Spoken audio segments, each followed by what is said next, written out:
So, moving on to the brain. Now, having worked out all the things I've been saying so far, a couple of years ago I was then fortunate, I think, to run into a book which I highly recommend, which is over there, which is called The Master and His Emissary, which is written by a guy called Iain McGilchrist, who is a former fellow of All Souls, Oxford in English literature, who then became a psychiatrist. So he's a good example of a sort of polymath of different talents. And but anyway, his book, I think, is it gives important insights into the role of the left and right hemispheres of the brain and its effect on how we operate, really, and how we work. And he applies that, not just psychologically, but in terms of the whole of culture and history. He makes a survey in his book of the impact of the left and right hemispheres of the brain on the history of ideas.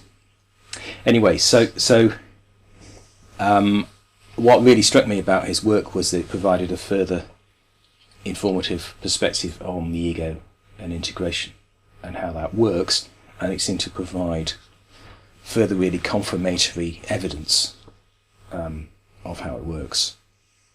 And to explain this, we'll need to talk a little bit about how the left and right hemispheres work. So, now I'm by no means a neurologist, so I can't claim to have intimate technical knowledge of the parts of the brain, but so I'll explain it as I understand it. That the left and the right hemispheres of the brain do duplicate or potentially duplicate many functions. So they're almost mirror copies of each other. But over time they have specialised, so have developed distinct specialist functions, and in relation to that, some parts of each side have grown more than the corresponding part on the other side. So, as McGilchrist points out, the brain is slightly asymmetrical, not exactly mirror image. So, the result, the differences between the left and right hemisphere are not due to them, primarily to them being physically different. They're due to one side being more specialised than the other, just like the difference between a doctor and an architect isn't because they're physically different, it's because the doctor's specialised in medicine and the architect's specialised in architecture. So the specialisation is on the lines that the left hemisphere is goal-orientated, whereas the right hemisphere is open. The right hemisphere is open to experience in order to look out for threats primarily. And the left hemisphere is focused on opportunities, it's focused on things that might be useful to us. One thing in The Master and His Emissary which really struck me as a way of symbolising this really is that you can see it's happening with birds, and I've since this I've watched birds, and I think I've seen it, but I can't be absolutely certain. But that is that. So the left hemisphere is connected to the right side of the body and the right eye and so on, and the right hemisphere is connected to the left. So the left hemisphere of a bird is connected to the bird's right eye. So when a bird is probing for a worm, say, it will tend more to move its head round to the right, because obviously it's on the side of its head, so that it can direct its attention at the prey. But at the same time, of course, the bird is looking out for threats, so it will do that primarily, not entirely, but primarily with its left eye. So it will be focusing on safety from time to time, and obviously you can I mean, I think that the left-right shift is a bit more subtle, but obviously you can see that over time you can also see the birds shifting rapidly between one and the other. You know, the quick stab for the worm, and then the quick look round, and then the quick stab for the worm again, and so on. So in a sense, we're just like this. We focus on what we want to do, and at the same time, or perhaps at slightly different times, the right hemisphere comes more into dominance in order to be open to experience. Now, but obviously what makes us rather different from birds is the evolution of representational language for humans. And McGilchrist makes a strong case for the way in which language and representation have evolved as tools, and that they've evolved in particular a part of the left hemisphere known as Broca's area. So Broca's area is known as the linguistic area, but it's also closely related to the tool using and manipulative area of the brain. So why did we develop language, or particularly language in sentences which can describe a situation which we then believe in?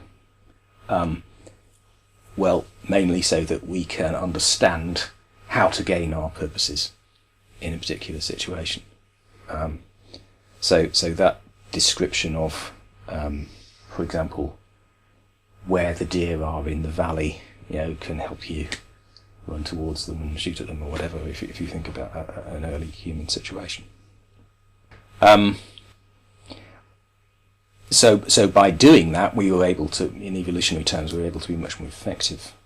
But at the same time, of course, the right hemisphere is specialising in a different way in, obviously, perception, in perception for all the senses being open for what's going on beyond our immediate purposes. But that also means that the right hemisphere is linked to a wider sense of meaning, and is also linked into experience of the body, experience of the whole body. Although there is a link between the left hemisphere and the right side of the body specifically, the right hemisphere is linked to the whole body, and is able to be sensitive to what's going on in the whole body. So that wider sense of meaning is also what links the right hemisphere to the metaphorical connections of language. I'll say a bit more tomorrow when we talk about meaning, about that and how metaphor is part of the mix here. Now, the way in which all this relates to the ego, it seems to me, is that the left hemisphere is really, well, it's the seat of the ego, if you like. So the left hemisphere focuses our desires, but also McGilchrist observes that the way in which the left hemisphere tends to assume the absolute and permanent nature of its representation. So the absolute, for the left hemisphere, its purposes at the moment are it's what's going on, it's what's true for the left hemisphere. That means that the ego is at least seated in the left hemisphere. I wouldn't say the ego is the left hemisphere, but it's got this close relationship with the way the left hemisphere works. So if we're thinking in terms of the process of integration of the ego, then obviously the right hemisphere has a crucial role in the process of integration, because it's the right hemisphere which provides the larger perspective, whereby we can understand wider conditions that we weren't taking into account, that we weren't making part of our model previously. So that's not just scanning for threats perhaps, but also becoming aware of other ways we might look at things, or other metaphors we might use to understand things from the ones that we'd been focusing on. But I wouldn't then say that the middle way, and integration is just a question of integrating the two hemispheres. It's more a question of integrating the left hemisphere at different times with itself. So the right hemisphere is the tool of integration. So it's through becoming aware of the wider picture, whether through meditation, through creativity, through reflection, whatever it is. Yeah, we use the right hemisphere to connect whatever the left hemisphere happens to be into, the purposes it happens to be obsessed with at the moment, and provide a wider perspective, which I think is usually perhaps best understood as over time. So the right hemisphere can connect our different obsessions and make us aware of the fact that, well, actually, I wasn't so obsessed with that yesterday; it didn't seem so important, and maybe tomorrow it might be different as well. And maybe there's another way of looking at this. You know, so that's where the right hemisphere perspective seems to be coming in. Does the right hemisphere also process time in a different way than the left hemisphere? It does, yeah. So the right hemisphere can actually experience time passing in an immediate way, whereas the left hemisphere can sequence, but the way the left hemisphere relates to time is just one thing happens, then another thing, and that's after that one, and that's before that one. So hence our peculiar relationship to time, in the sense that what we think of as clock time or objective time or whatever you want to call it is not quite what the left hemisphere experiences. You know, we just have immersion in purposes and occasional awareness of time for those purposes, which is why time can seem to go faster or slower from the perspective of the left hemisphere, and why the left hemisphere can't really understand time passing, or indeed left hemisphere can't really understand relationships in space either, because it doesn't experience space, it just experiences sort of sequences or relations in space. So so there were various philosophical paradoxes that's created. So the Zeno's paradox is the idea that if you shoot an arrow at its target, this is an ancient philosopher's paradox, that it will never reach the target, because first of all it will get halfway, then it will get 3/4 of the way, then it will get 7/8 of the way. Each time it will get half the previous distance. So given that time is, in theory, according to the left hemisphere, infinitely divisible, you can just carry on dividing it conceptually so that the arrow will never reach its target. And you can think of both space and time in those terms. But obviously from the right hemisphere's point of view, there is continuity. The arrow does reach its target. We experience the arrow reaching its target. Space and time are not infinitely divisible, or at least that's not a relevant way of thinking about it for the right hemisphere. So basically I think that the right hemisphere has this crucial role, in integrating, also in balancing these obsessions the left hemisphere has, and these models the left hemisphere gets fixed on, and making them provisional, so if we can hold ideas in our left hemisphere but also have some connection to the right hemisphere which gives a sense of perspective, then there's more provisionality in those ideas that we hold in the left. So it's obviously not in any sense a question of giving up the left hemisphere, which is crucial and essential to how we operate. We need purposes, we need an ego, but the more we can balance and make provisional that ego, then the better it works for us, really. Can I just make a point about the left-right hemisphere thing? I find the analogy and the ideas really consistent and valuable. My only reservation with it is that with McGilchrist's book, the response when it came out was generally very positive, but not universally so. And 20 or 30 years ago, the sort of left brain, right, we've really moved on from lots of quite unhelpful assumptions about left brain, right brain, as you know. And McGilchrist's book is to an extent a response to that.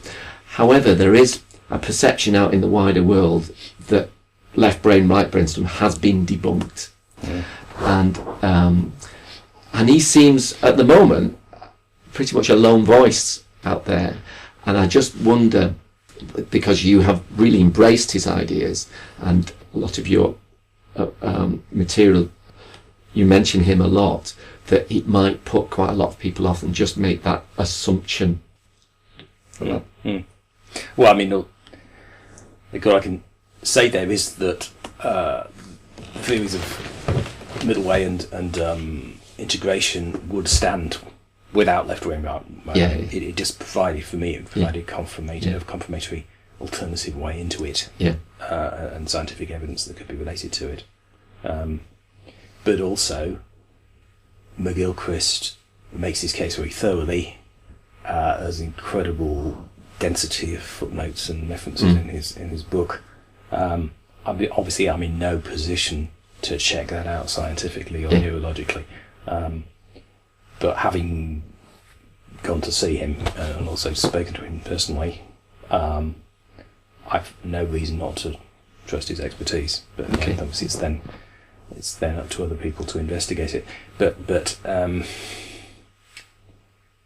think that the crucial thing is perhaps the point I started with, that it's a question of specialisation of the left and right hemispheres. So if you misunderstand that as being a question of the left and right hemispheres being substantially different structurally, then you'll misunderstand what he's getting at. Yeah. Okay. But there's also there's a lot of evidence, obviously particularly from people with lesions or with strokes or whatever, people who have become dependent only on one hemisphere and not the other, what they're able to do and not able to do, which he goes through in some detail. Yeah. Well, I suppose you can look at these things in different lights, can't you? And if you were just to look at the left brain, right brain kind of model as myth, but in a positive sense, I mean that in a derogatory sense anyway, then to the extent to which it is helpful for me, I suppose, is the extent to which you avoid seeing it as a dichotomy, because that's precisely what we're kind of trying to get away from in the middle way, isn't it? Is this like you've got this hemisphere that's good and that hemisphere that's bad. Well, that's another misunderstanding of it, I think. Yeah. And I think actually McGilchrist does call that a little bit. He goes a bit overboard towards the end of his book in sort of pro-right hemisphere ways of talking, sort of rhetorically pro-right hemisphere, which gave me a strong impression of actually being motivated primarily by the left hemisphere. Left hemisphere taking the right hemisphere's part as an idea. Whatever the left hemisphere does, it turns into an idea. So he's got quite a strong conservatism and attachment to tradition, because he sees modernity as driven by the left hemisphere and by a narrow kind of conceptuality. And you can link this into things like bureaucratisation and managerialism and sort of turning everything into a dry set of forms to be filled in and so on. The NHS. But I think in the process he does miss some positive things which one can say about modernity and the ways in which it's also released creative forces and allowed people to use their eye hemispheres as well. And then there's the Steven Pinker book recently. Yeah. There's an example of potentially negative bias, that there's a lot of... the Angels of This book argues that we're actually becoming less violent. It's a tome is about 1,000 pages or something, and it's all backed up, these ideas, in every sphere, from sort of war to capital punishment to corporal punishment to misogyny to slavery, you name it, boom, boom, boom, boom, they're all going down. But most people say, oh, no, it feels counterintuitive. Maybe because the news tells them that most news is bad, and maybe it's to do with this negativity bias, that we're more adaptive if we focus more on the negative, that if you hear that there's a saber-toothed tiger over the other hill, or there's some strawberries over that hill, you've got a better chance of surviving focusing on the saber-toothed tiger news.